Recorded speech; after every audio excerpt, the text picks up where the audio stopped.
Seguimos adelante aquí en Telebuen Día, recibiendo con muchísimo gusto, como siempre, al señor senador Sergio Abreu, de Dignidad Nacional, candidato a la presidencia por Dignidad Nacional. Buen día, senador, ¿cómo le va? Buen día, ¿qué tal? ¿Cómo le va? Bien, bárbaro. Bueno, hacíamos una pregunta antes de la pausa. Sí. ¿Puede un paraguayo presentarse a la candidatura de Uruguay? No puede, un uruguayo sí, y yo soy uruguayo nacido a 2 cuadras de por acá, en el Sanatorio Campo. Exacto, porque siempre se le conoce por ese vínculo tan Sí, fuerte. mi padre era porque su paraguayo, familia- yo soy hijo de inmigrante, como Exacto. digo. Lo que no quiero tener es un hijo de inmigrante. Y le debo lo que vi a mi padre venir a estudiar después de una guerra, estudiar acá en el Uruguay. Me enseñó a planchar los pantalones debajo del colchón.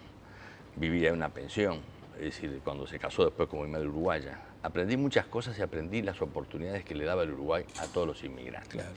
Nací en el Uruguay, soy uruguayo, puedo ser candidato y tengo una deuda hasta con el propio Uruguay, con mis hijos, para que no se me vayan. Pero no le molesta cuando le dicen el paraguayo ahora. No, al contrario, al contrario. Me molesta lo que están haciendo con el Paraguay ahora. Sí. Lo que han hecho con el Paraguay es una vergüenza. Bueno, a usted ahí también le debe surgir esa sangre que también tiene mucho de guaraní, ¿no? Es la historia, Claro. es la historia, pero hacer el doble estándar es decir, bueno, y el Paraguay no es un país democrático, a pesar de haber tenido incluso hasta una opinión de la OEA en materia del manejo de la Constitución, pero resulta de última CELAC, no la preside Cuba. Y entonces, pero no le invitan a Paraguay. Así que Cuba es el modelo de la democracia y el Paraguay es el modelo de la dictadura. ¿Le consta que el presidente Mujica ha manifestado su interés en revisar este vínculo con Paraguay, en ahondar en aquellas razones que llevaron a que se desencadenara toda esta situación? O sea, hay como un interés de estudiar el caso. Creo que me consta y creo que lo debería hacer y lo debería hacer lo antes posible. Porque esto de ir a la CELAC, lo preside a la CELAC don Raúl Castro, que tiene denuncias de los derechos humanos ya las colecciona. No invitar al Paraguay, como si hubiera sido el paria de América del Sur, al país que sufrió más, entre otras cosas, casi un genocidio hace más de un siglo.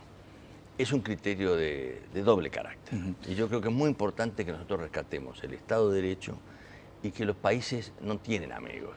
Claro. Tienen intereses. Bueno, sí, usted lo dice siempre esa frase, no hay amigos, hay intereses. Hablando de países amigos o no, bueno, en fin, según la interpretación que se dé en este momento histórico, el otro día en Argentina, el juez estuvo a punto de detener el partido porque a la hinchada de Boca le gritaban bolivianos y paraguayos, ¿no? Como una forma de desprestigiarlos, de discriminarlos.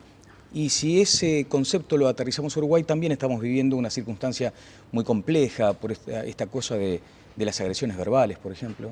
No, la discriminación en el Uruguay existe solapada, existe implícitamente. Tuvimos el otro día una conversación, un homenaje al Holocausto. Fíjese que hay países o personas en el mundo que relativizan el Holocausto y dicen que no, que fue hasta un invento de la historia. Y entonces, y que además existe una discriminación que va desde la raza, el color, la etnia. Y esto en Argentina yo lo he vivido porque he estado varias veces en esos partidos y hay una especie de desprecio. Ese sentido de discriminación es terriblemente negativo cuando eso lo hace el pueblo, además. Claro, ¿tiene alguna consideración sobre este asunto? Porque es cierto, ¿no? Allí hay ya una afrenta a naciones que en teoría son hermanas de la patria grande, como lo dicen algunos. Pero digo, ¿tiene alguna consideración sobre los casos puntuales aquí en Uruguay? Bueno, son de tema judicial y yo en eso soy muy respetuoso de la justicia, lo ha visto mucho más por el lado de una... Pero creo que hay una discriminación en Uruguay más solapada de la que nosotros pensamos. Y creo que tendremos que ser muy, muy claros en estos temas. Tampoco utilizar estos aspectos para quizás vestir otros temas como son el de la violencia o algunos elementos que están en la vida de todos los días. Una chica se levante, mira por el balcón y la matan de un balazo. Ese tipo de cosas que no es por discriminación, pero uno tiene que ver que quizás lo que está instalado acá, más que la discriminación que está solapada, es una inseguridad absoluta en el manejo de la protección al ciudadano honesto. A veces se advierten como síntomas de esta crispación social en el uso del lenguaje, en las vulgaridades, pero el otro día me llamó la atención, usted volvió a aquella cosa del perejil, dice, voy a ver dónde está el perejil, cuando se refirió a Almagro con respecto a la interpelación. Sí. ¿No es una forma inapropiada para un político de su estatura hablar de perejil a un canciller de la República? No, no fue en esas condiciones que lo dije, porque yo traje a colación. El MPP hizo una declaración precisamente contra Israel y su política de exterminio. Y el presidente de la República dijo... Sí, me lo dijo a mí. Han dejado al canciller como regalado como perejil de feria. Bueno, es un poco la... Pero yo tengo... Si hay algo que uno debe tener es el respeto personal. Y los temas personales no tienen que estar en juego en ningún momento porque estamos hablando de políticas. Cuando yo escucho eso, lo que veo, esa imagen del perejil de feria, es de un partido político y su mayoría que enfrenta y deja absolutamente descolocado al canciller de la República. Hasta ahí entiendo su razonamiento. Me pregunto, ¿lo tenía que emplear para dirigirse al canciller? No, yo no para dirigirme a él, para darle la imagen más clara y que el pueblo lo entienda, de que incluso es el propio presidente de la República, que al utilizar este tipo de frases, como por ejemplo, che, nos reunimos sin el patrón hace 75 años, cosas de esa naturaleza, yo creo que lo que tenemos que hacer es empezar a corregir el pudor institucional de rescatar la autoridad, el respeto, y no hacer este tipo de calificación, porque yo lo único que hice fue repetir algo que me parecía inapropiado además dentro del propio gobierno. Tengo un respeto por todas las personas, salvo por algunas en el mundo. Por ejemplo, usted habla tengo un presidente centroamericano que a mí me parecen, me repugnan.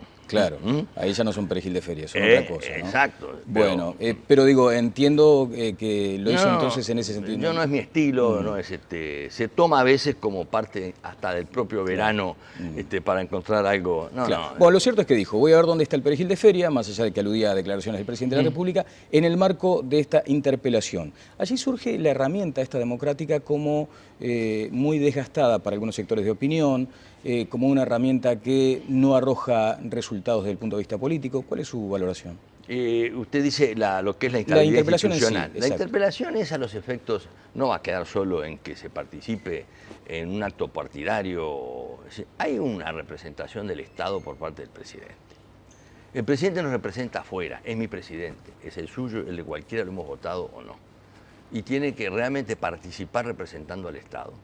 Y no puede confundir esto en determinados actos partidarios o políticos que no están y no son propios de su investidura. No es una intervención en los asuntos internos, es una intromisión. La intervención es una coacción, es una intromisión en los asuntos. Pero esto es no es lo más importante. Yo lo anuncio porque voy a hablar al canciller, le voy a hablar de a dónde vamos, cuál es nuestra visión de nuestra política, si realmente esto es un club de amigos, en el que se equivoca se le justifica todo y el que no tiene afinidad con el club de amigos se le condena. El ver qué hacemos incluso con nuestra propia relación acá en el Río de la Plata, en la Argentina. Es decir, tratar de elevar el nivel para que el uruguayo que somos todos vea que no se arregla esto con un presidente que se pone la chaqueta un día de un oficial venezolano, que tendrá su estilo, todo lo que quiera. Yo creo que estamos perdidos en la defensa del interés nacional, del interés comercial, de las dificultades, de los abusos de la República Argentina, de gobierno, de las trabas que nos pone Brasil, de lo que hemos hecho con el Paraguay, que es parte de una imposición. Usted tuvo al canciller acá cuando le dijo, yo política, ética y jurídicamente discrepo con lo que pasó. Claro. Si no estoy, casi le digo textualmente, lo estoy sintiendo. Entonces cuando uno ve eso, dice, ¿dónde está la firmeza del país? No en pelear, en la conducción de un determinado principio de la estabilidad institucional, los derechos humanos, porque a veces parece que los derechos humanos son una interpretación distinta a los izquierdos humanos. Los derechos humanos son de todos. Claro. Ahora, senador, muchas veces también se responde desde el gobierno que el Partido Nacional con este concepto tiene una postura, o usted en particular, aislacionista, que lo que pretende Uruguay es abrirse en base a valores, en base a estrategia, y que usted de pronto quiere algo mucho más aislado, quiere un país aislado. Mire, más integracionista que el Partido Nacional no existe. Es decir, porque somos hijos de la región, porque hemos estado siempre atados a los ríos, porque nosotros tenemos la salida de nuestros productos en Nueva Palmira, por ejemplo, que es la salida, estamos programando un puerto de aguas profundas que yo personalmente y además el partido lo apoya en términos generales, digo, porque tenemos que hacer del Uruguay un país bisagra, tenemos que defender los intereses del país. Aislarse no, lo que pasa es que la política exterior en términos de simpatías políticas o ideológicas ha sustituido a la política y al interés comercial del Uruguay. Fíjese, nos bloquearon los puertos, no es el Uruguay el aislacionista, nos bloquean los puentes 4 años. Los presidentes no se saludaban con el doctor Tabaré Vázquez. No hemos dragado un solo pie en los últimos años porque la Argentina no draga el canal Martín García por 1000 razones. Tenemos 2 o 3 inversiones en Nueva Palmira, por ejemplo, una fábrica, depósito de combustible, como tenemos otra de Puerto Granero. Como asfixiadas. Que no nos dan la autorización hace 3 años. Tuvimos que ir a La Haya, no nos dejan ni publicar los comunicados que dicen que estamos... Entonces yo no digo, como dice el presidente, de pincharle un ojo a la presidenta de la República. Escupirle un ojo. Escuparle un ojo, pero yo no iría a recibir la Fragata Libertad, por ejemplo. Como fue Eleuterio Fernández Huidobro. ¿Por qué? Porque no es un problema es una concesión gratuita que nosotros hacemos en una relación de las peores que tenemos en los últimos años, donde el turismo hoy tiene efectos negativos porque el turista argentino no puede gastar o tiene limitaciones en materia de poder tener dólares para poder venir al Uruguay. Doctor, una precisión respecto a uno de los temas que usted ha abarcado. Esta conformación de una entidad binacional para dragar el Martín García. Esa es la teoría del tratado. El tratado tiene todos sus mecanismos. La Argentina está tratando de no dragar. Nosotros no tenemos una posibilidad de negociación. Yo quisiera ayudar en lo que puedo. Acá no es cuestión de hacer las críticas. Es muy fácil ponerse la vereda de enfrente. Pero ni siquiera se consulta. O sea, más allá de las dificultades que se han planteado con el representante en la CARP, que nosotros respaldamos mucho de sus preocupaciones, pero tenemos que ayudar con propuestas, conversar los temas. Y esto de inventar un ente binacional es una dilatación de todas las cosas. Si mejor dicho, es una forma de evadir, asumir que el dragado del canal Martín García tiene que estar a 34 y a 36 pies y estamos sin dragar. Entonces, es un tema que no es fácil, porque yo sé que no es fácil, ni tampoco me voy a poner a decir fulano, pero digo, nosotros hemos perdido el concepto de la negociación. La negociación con el gobierno argentino y el gobierno brasileño tiene que ser más dura, más fuerte, pero es el trabajo uruguayo. Bueno, usted no está de acuerdo solamente con las consideraciones del canciller, dice que Argentina es esa muchacha a la que hay que seducir para que entregue lo que no quiere. Más o menos. Mire, yo ya a esta altura a los aspectos sentimentales recurro muy poco, solo a mis hijos y a mi familia. El que crea que el romanticismo gobierna un relacionamiento, ¿no? Y si no, veamos cómo nos trata la señora o cómo nos ha tratado la otra señora, que la decisión de Mendoza al final terminó con que el presidente se sienta en segunda fila y el canciller no asiste, y después tenemos que justificar una cantidad de cosas que nosotros decíamos que no iban a suceder. A mí me gustaría que las cosas fueran con mayor fuerza. Tenemos hasta los camiones que se nos traen los brasileños. Yo digo, bueno, vamos a ver si defendemos el trabajo uruguayo, que eso, al fin de cuentas, es lo único que tenemos. Bueno, dicen, ¿qué opinión tendrá el doctor Abreu del abrazo entre el senador Jorge Larrañaga y el canciller cuando estuvo el presidente mexicano el otro día? Bueno, un abrazo, un saludo. Yo en eso, mire, lo cortés no quita lo caliente. Otra de sus frases de cabecera. Bueno, después lo saludan acá, dice, porque tiene altura, inteligencia, habilidad necesaria, de los poquitos, dice alguien por acá, que seguramente será... Debe ser mi señora. No, mi señora no opina tan bien. Bueno, hay algunas cuestiones que tienen que ver directamente con esta situación en el Partido Nacional. Usted es candidato a la presidencia por Dignidad Nacional, o sea, rumbo propio. Exacto, y creo además que el enemigo son los problemas que tiene el país. Así que tenemos que trabajar en conjunto y ahora. No está el enemigo interno. No, eso ya es un tema que no podemos darnos ese lujo. Tenemos que ayudar a salir al país con un aporte nuevo, a rescatar, por ejemplo, la autoridad, los valores, que muchos valores se están perdiendo. ¿Un programa interno único antes de las elecciones? No, sí, pero eso es escribir. Mire, yo le quiere que le diga una frase. A ver. Yo ya no quiero ni tantos papeles de la oposición ni tantos papelones del gobierno. Lo que quiero son soluciones concretas. Tenemos un tema de la seguridad, un tema del dólar, un tema de la inflación. Bueno, vamos a trabajar hoy sobre Claro, eso. ahora hay una divergencia interna que debe ser atendida. O sea, hay quienes entienden que debe armarse un programa único de gobierno antes de las elecciones internas y aquellos que pretenden darle su sello personal, su perfil. Se pueden hacer las dos cosas, pero los programas, decía, más allá de que tienen que haber los lineamientos generales, los programas no pueden ser postergados. Acá los problemas son hoy.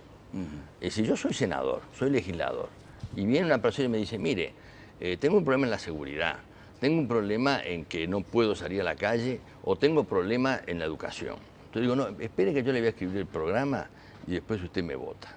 Entonces yo voy, trato de hacer el aporte, trato de dialogar a veces, el gobierno no tiene una gran capacidad de diálogo porque impone mayorías que negocia antes porque hay una discrepancia muy fuerte dentro del propio gobierno, pero yo quisiera las cosas trabajarlas hoy, con propuestas. Por ejemplo, hace poco presentamos con el presidente de mi agrupación de gobierno, el doctor Del Piazzo, el proyecto de control de las sociedades de derecho privado que tienen las empresas públicas, que son decenas. Senador, hay un informe, ya que habla de su tarea en el Parlamento, un informe que publica hoy el semanario Búsqueda, dice, procesando datos del Palacio, un nivel de asistencia de un 78%. El senador que más falta es Sergio Abreu. No, no es que falte, ¿falta a dónde? Porque puede ser... Bueno, a sus sesiones del Senado, dice, No, según datos del Palacio Legislativo que procesó Búsqueda. Nivel de asistencia, un 78%. No, yo lo que hago es trabajo mucho en comisión. Y a veces voy y vengo, y cuando no tengo mucho tiempo, falto a las que realmente no valen la pena. Las sesiones, lo más importante es trabajar en comisión. Y trabajo mucho en comisión, y además en los momentos más claves estoy. No es un tema tanto de asistencia, mire, es como el resto de la sociedad. Es un tema de trabajar y calidad, en el sentido de que hay que hablar de lo que uno sabe y estudiar lo que tiene que estudiar. Yo el año pasado, en la legislatura pasada, le informé al gobierno 60 tratados internacionales, que podría haberlo hecho el gobierno, lo hice con mucho gusto, como le hice sobre la ley de cooperativas, sobre la ley de concursos, todo lo demás. Y eso creo que hay que ayudar, como lo hago ahora, en el momento en que tiene que hacerlo. Pero medir por el tema, la asistencia es muy... yo además no he viajado, por ejemplo, por el Senado nunca, así que no tengo viajes. La productividad en este caso no se mide por asistir o no al Senado puede, desde su punto de vista. Se puede decir, bueno, me gustaría que asistiera un poco más, pero a veces el estar sentado allí puede ser hasta un cenicero en la moto, como decía un amigo mío. Bueno, el Partido Nacional está estancado en su intención de voto desde 2009.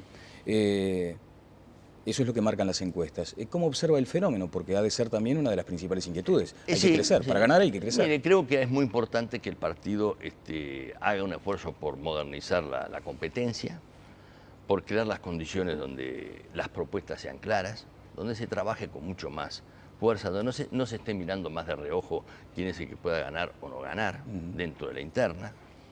¿Para usted está definida ya la interna? Porque acá hay dos polos que aparentan ser muy fuertes, una por un lado, Alianza por otro, el senador Larrañaga que se siente tan seguro como para decir yo necesito ser el candidato único del partido porque soy el que le puede ganar a Tabaré Vázquez, la llegada de Luis Lacalle Pou, para usted no está resuelto. No, es más, yo digo que el triunfalismo es el peor enemigo del optimismo. Creo que bueno, todos tendríamos que ser optimistas. Nosotros estamos muy bien en las encuestas, registramos bien, vamos creciendo, tenemos la menor resistencia y vamos haciendo poco a poco dentro de un año y pico eso. Yo le voy a decir un dato para que la población sepa. Todas las elecciones internas, desde que está el sistema, los que iban con el 50 o el 60%, en diciembre del año antes a la elección, es decir, 4 meses antes, perdieron. Perdieron por un porcentaje bastante fuerte, tanto que no se necesitó ir a la convención. Es decir, así que aquí, aseguro, se lo llevaron preso. Entonces, acá lo que hay que competir, lo que no hay que es descalificar. Yo lo que hago es, hago propuestas, trabajo, veo, visito a la gente, estudio y sobre todo trato de tener una buena relación, no solo con mi partido, porque creo más en un partido, no hay líder fuerte con partido débil. Claro. ¿Persistió esa tensión con el senador Larrañaga? ¿Volvieron a hablar? No, sí, nosotros tenemos buena relación, son momentos, yo digo, las grandes descalificaciones y distancias están mucho más en el nivel ético de otras personas que en estas cosas que a veces Yo tuve una discrepancia, también no tomé la discrepancia, por algo planteo la candidatura, no soy que invento, de alguna manera se está ganando espacio en todo eso y con mucha fuerza, pero no es para decir fulano es malo, no. Ni una palabra contra ninguno de mis compañeros, porque no es así que se hace la política. Ajá. Bueno, ahora hay una decisión del propio senador Larrañaga de apartar del cargo a Rodrigo Goñi de la corporación, que pasó de Alianza Nacional a la lista de Javier García. Y hay una situación que podría configurarse como similar, y es la de Ruperto Long, de Alianza Nacional, y que ahora adhiere a su grupo. Está nombrado como ministro del Tribunal de Cuentas. ¿Cómo observaría un desplazamiento? No, hay una cosa importante. El ministro, primero el criterio general. A mí me parece que lo importante es el criterio de gobierno. Si uno puso una persona para poder acompañar determinada línea, el criterio general de la gobernabilidad es mucho más importante que la pérdida de una simpatía o de una alianza en el camino. Pero eso son visiones mías. A mí me parece que esos ajustes no son los más adecuados, pero eso cada uno tiene su criterio. Sí del ingeniero Long, que el ingeniero Long es ministro del Tribunal de Cuentas y él no tiene ninguna actividad política, tiene prohibida la actividad política. Claro. Y además lo que ha decidido políticamente ha sido el grupo entre todos, no ha sido él, ni siquiera participó de las decisiones por una... así que tampoco, a mí no me parece que este sea el mejor camino, porque en realidad lo que nosotros tenemos que mantener son las personas que realmente valen al frente, tengamos o no una discrepancia en el camino, sino al final se transforma en que es una representación por cada sector, más allá de las capacidades que aporta cada uno. Bueno, doctor, le quiero agradecer estos minutos. ¿Advierte un escenario donde no va a haber mayorías parlamentarias luego de la próxima elección? Sin lugar a dudas. ¿Y cómo se tienden puentes después de estas crispaciones, no solo en las internas de los partidos, sino también hacia afuera, ¿no? Mire, hay que hacerlo, hay líneas de carácter general. Yo, por ejemplo, en seguridad y educación, tendríamos que trabajar y hacer aportes, pero desde ya. Estoy trabajando ahora, me voy a entrevistar con el jefe de policía, voy a hablar con el Ministerio del Interior, pero conversando con los aportes. Después las críticas uno las hace, pero lo mismo, yo diría, más en la política exterior o en el relacionamiento comercial. Yo creo que se puede buscar alguna. El problema es que el gobierno tiene dos equipos económicos, dos visiones, dos políticas exteriores. Y el presidente de la República tiene una característica muy especial que a veces nos deja un poco perplejos cuando dice lo político está por encima de lo jurídico. Entonces ahí dice, ¿dónde está el concepto de seguridad jurídica? Porque es una idea que se transmite. Entonces yo creo que más allá de eso, porque también es mi presidente, tenemos que buscar algunos lineamientos básicos de entendimiento. Pero primero que el gobierno trate de laudar, porque lo del perejil no lo inventé yo. Sí, como lo de otras cosas más. Claro. Bueno, ese es el lenguaje que emplea. Por eso digo yo, y por eso le digo, esas cosas son las que se tienen que solucionar. El problema es cuando uno va a buscar mayorías con un partido que tiene divisiones muy marcadas, ¿no? Bueno, tenemos tiempo para seguir hablando de esto tan apasionante para los uruguayos que es la política. Uñas para guitarrero tiene, porque además cada tanto le da la guitarra. La guitarra es una cosa muy linda. Yo digo, es el idioma del alma, ¿no? Es cierto. Es el idioma. A mí me gusta la música mucho y tengo, bueno, grandes amigos que tocamos la guitarra. Usted sabe que a veces tenemos uno de los chalchaleros, somos amigos, yo soy muy amigo de los chalchaleros. Cierto. Entonces, Polo Román, que es el de Viene 2x3 con Roberto Canesa, el doctor, uno de los Andes, que está trabajando conmigo, que es un gran amigo. Tenemos un grupo y tocamos la guitarra 20, 22 guitarristas, con el virtuoso del ingeniero Peirú, que es uno de los o la tribu. Bueno, yo digo esto porque uno no puede dejar de darle a los afectos, a la familia y a los gustos de estas cosas lo que la política le quiere sustraer. Y la política a veces se transforma en una máquina de picar carne. Y yo de eso, la firmeza de mis convicciones no pasa por entregar lo que realmente es un valor permanente en la vida de todos los días. Ha sido muy amable, Sergio. Un gusto, gracias. El doctor Sergio Abreu estuvo con nosotros. Vamos a ir a una breve pausa y seguimos adelante aquí en Telebuen Día.